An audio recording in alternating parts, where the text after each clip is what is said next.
Hi guys, how are you doing? Okay, let's start with Jefferson. So, Jefferson is a 9-year-old boy. He has a dual diagnosis of autism and anxiety. He's also been diagnosed with ADHD, and he goes to a public school that uses behavior analysis principles. But he's been displaying a lot of non-compliant behavior. His teacher said for him, non-compliance looks like either not doing the task he was asked to do. He might laugh unnecessarily out of context, or he might bite. So, what we wanted to do was find out what types of tasks is Jefferson more likely to complete. So these we're calling high probability tasks. That is, we know with a high probability that when asked to do this task, Jefferson will comply. We also wanted to find out what types of tasks he's less likely to do, and we're calling that low probability. So this is why I gave you that task assessment survey, and the information you guys provided was super helpful. It identified 25 high probability tasks and 10 low probability tasks, which was great. So last week I wanted to see Jefferson complete all these tasks myself. That's why I was in for the afternoon, and I presented them to him 5 times each and recorded whether or not he complied. And I found basically the exact same thing that you guys all identified in the survey. So we know that Jefferson will not write numbers 1 through 10 with the exception of 3, but he will comply to picking up a marker, writing his name, and writing the number 3. An advantage we have here is that those high probability tasks are all relevant to writing numbers 1 through 10, and this is great news that I'll explain later.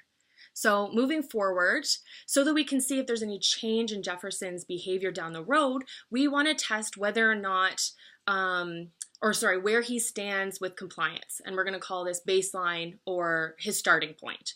So to do that, we presented him consistently with just the low probability tasks, rating numbers 1 through 10, except 3, and he had to comply within 3 seconds. When we graphed how often he complied to these requests, this is what we found. Can you see this? Okay. So pretty low. This is 50%.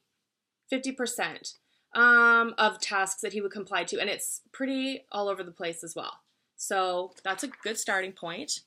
Luckily for us, Planner et al. 2018 actually conducted a study to show the effects of a procedure called behavioral momentum on non-compliant behavior, such as what Jefferson is exhibiting.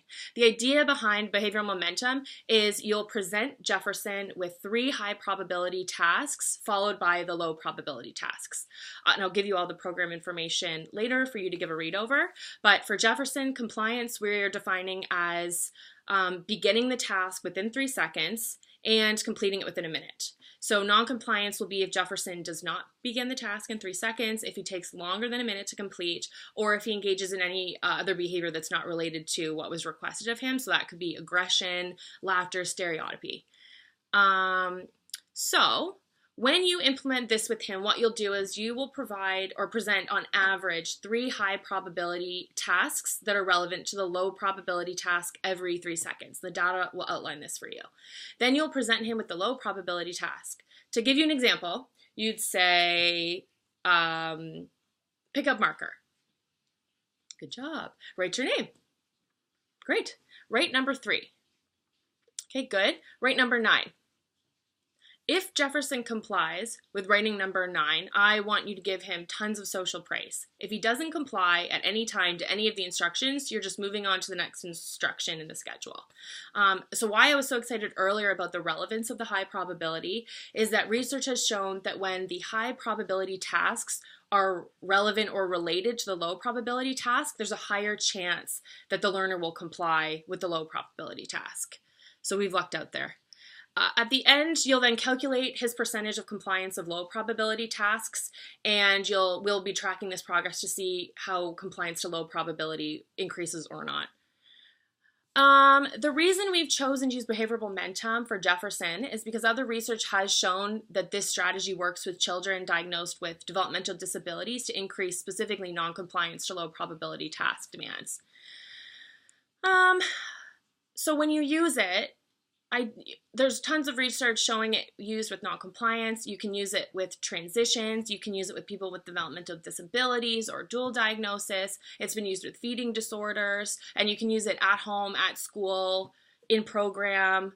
When not to use, though, is if you're asking him some type of high probability task that could be dangerous to himself or others, or if it requires consuming a lot of unhealthy food.